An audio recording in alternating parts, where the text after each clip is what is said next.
Fala, nação rubro-negra, domingo agitado no Mengão Queridão. Hoje, nesse vídeo aqui, eu tenho para trazer para vocês algumas boas notícias, algumas excelentes notícias, algumas notícias muito ruins, enfim, muita coisa aconteceu nesse domingão de Mengão Queridão.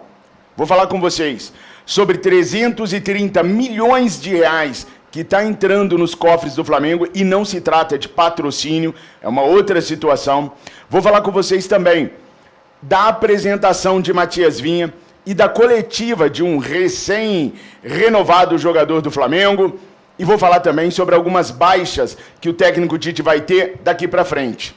Bom, antes de mais nada, eu peço para que você verifique se você está inscrito no nosso canal. Tá não? Então bora se inscrever, clica no sininho, marque a opção todas para que você não perca nenhum novo vídeo, nenhuma nova live, nenhuma informação do Mengão Queridão. Fez isso? Agora curta, comenta e compartilha.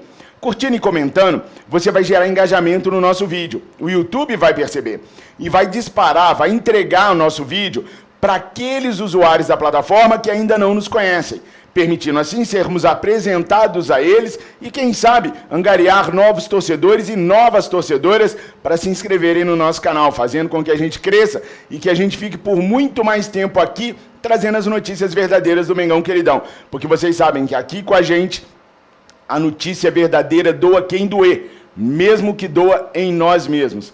Além disso, você comentando, você vai ter o seu comentário lido mais dia menos dia lá na Live Mengo TV, porque todos os dias às 15 horas a gente tem o Respondendo a Comentários, que é uma fórmula que o Matheus Henrique, meu filho, criou para a gente poder gerar interatividade com vocês em cima das suas opiniões, dos seus questionamentos, das suas dúvidas e de tudo que vocês colocam nos nossos comentários. Então, todos os dias às 15 a gente vai estar lendo os seus comentários no nosso canal Live Mengo TV. Uma novidade que você só encontra aqui nos canais da família VVP.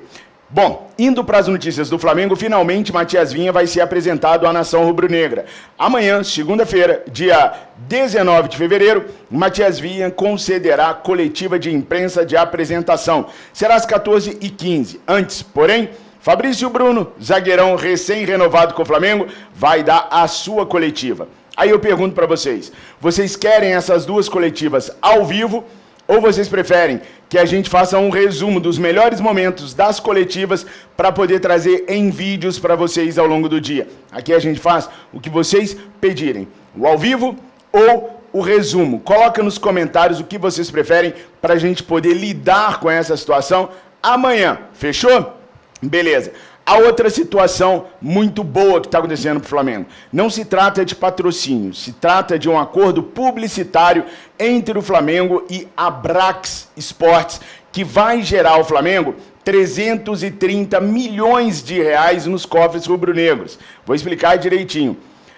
A Brax Sports está tentando comprar do Flamengo o direito de fazer publicidade nas placas que ficam nos gramados quando o Flamengo for mandante. Não importa se o Flamengo vai jogar em Brasília, no Maracanã, lá no Norte e Nordeste, onde o Flamengo for jogar como mandante, a Brax quer ter o direito de explorar as placas de publicidade, colocando ali anúncios dos seus clientes.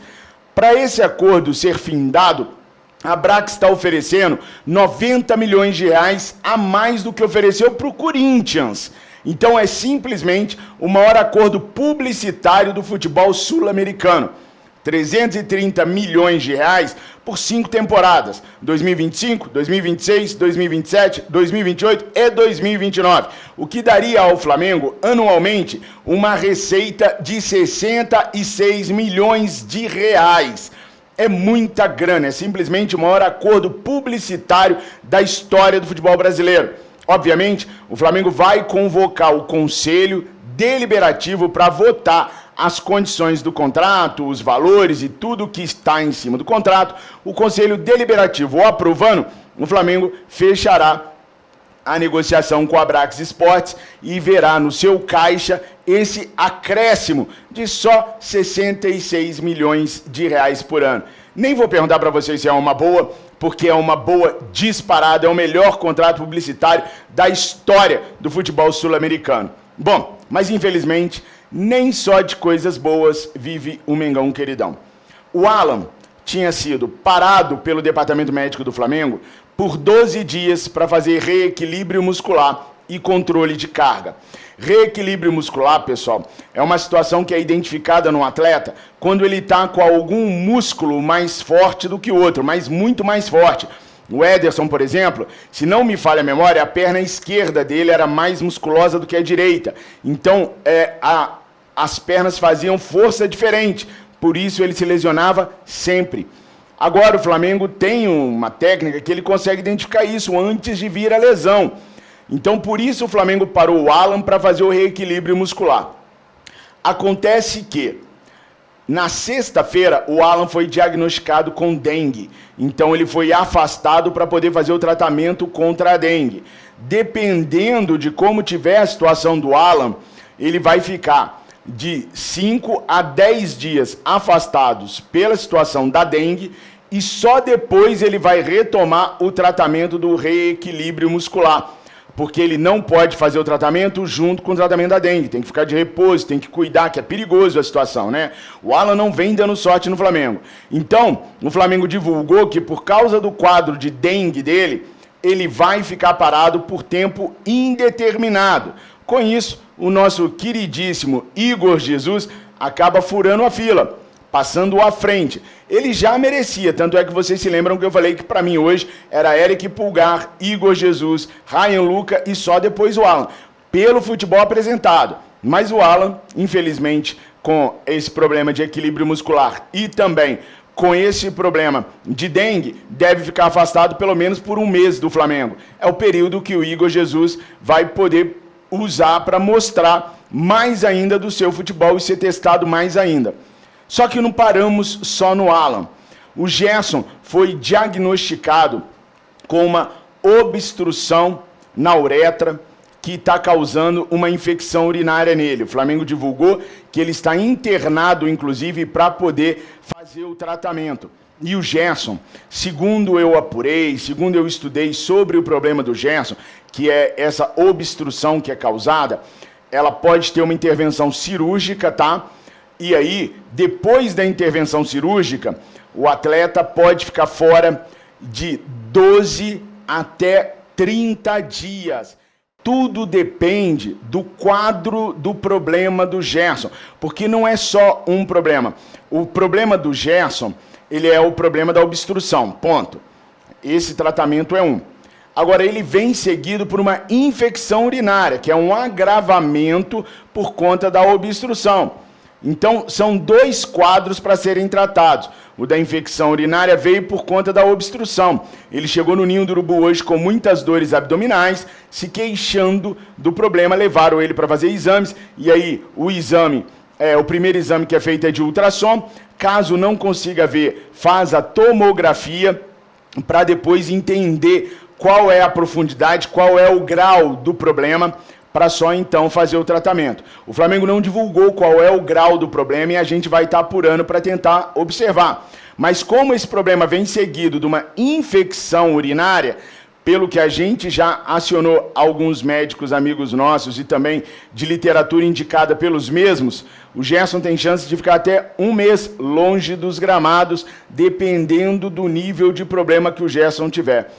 O certo é que para o jogo contra o Boa Vista, nem Alan, nem Gerson. Para o jogo contra o Fluminense, no próximo domingo, nem Alan, nem Gerson. O que nos resta é torcer para que os jogadores se recuperem o mais rápido possível e possam nos ajudar nessa empreitada que a gente tem em 2024. Agora, falando tecnicamente, as saídas de Gerson e de Alan do time do Flamengo, por tempo indeterminado, proporcionam ao técnico Tite uma mexida na estrutura e na forma da equipe de jogar. Hoje, pelo que o Tite vem fazendo, eu vejo duas opções para a substituição do Gerson. Jogar com Luiz Araújo, em definitivo, como ponta direita, e jogar com a Arrascaeta e com o Nico no meio de campo, fazendo um trio com o Eric Pulgar, dando mais obrigações ao Nico de recompor o meio de campo, porque isso quem deveria fazer era o Gerson, não fazia bem não, mas era quem deveria fazer, ou continuar jogando com um quarteto no meio de campo, mas mudando um pouco o formato. ao invés de abrir o Nico na direita, jogar com Nico e Arrascaeta no meio, mais atrás um pouquinho, com o Eric Pulgar e o Igor Jesus de primeiro volante. Então o Igor ficaria de primeiro volante, o Eric Pulgar poderia fazer o que o Gerson estava fazendo, aí você desloca um pouquinho o Nico para a direita, desloca um pouquinho o Arrasca para a esquerda e faz a formação no meio de campo. O Eric Pulgar tem totais condições, do meu ponto de vista, de entregar aquilo que o Gerson estava entregando na mesma função do Gerson. Apesar de ser menos técnico ofensivamente, eu vejo com boas perspectivas o adiantamento do Eric Pulgar. Então, o Flamengo poderia simplesmente colocar o Igor Jesus de primeiro volante com o Eric Pulgar no lugar do Gerson e não mudaria a formação. Ou então, passar a jogar com Luiz Araújo em definitivo como ponta direita, apenas Arrascaeta e Nico no meio, com Eric Pulgar fazendo a primeira volância. Para mim, o time ficaria mais exposto desta maneira, mas eu passo a bola para vocês. Qual das duas maneiras vocês prefeririam que o Flamengo viesse a atuar daqui para frente? Num 4-3-3, com Nico, Arrasca e Eric, com o Luiz Araújo na ponta, ou num 4-4-2, com Eric Pulgar, Nico e Arrascaeta na frente, com o Igor Jesus dando sustentabilidade atrás? Coloca aí nos comentários que eu queria muito saber da opinião de vocês. Essas foram as notícias que eu tinha para passar para vocês. Não se esqueçam de se inscreverem no nosso canal, curtir, comentar e compartilhar. Tamo juntos. Tenham todos aí um restinho de domingo maravilhoso. Fiquem com Deus. Eu amo vocês. Saudações rubro-negras.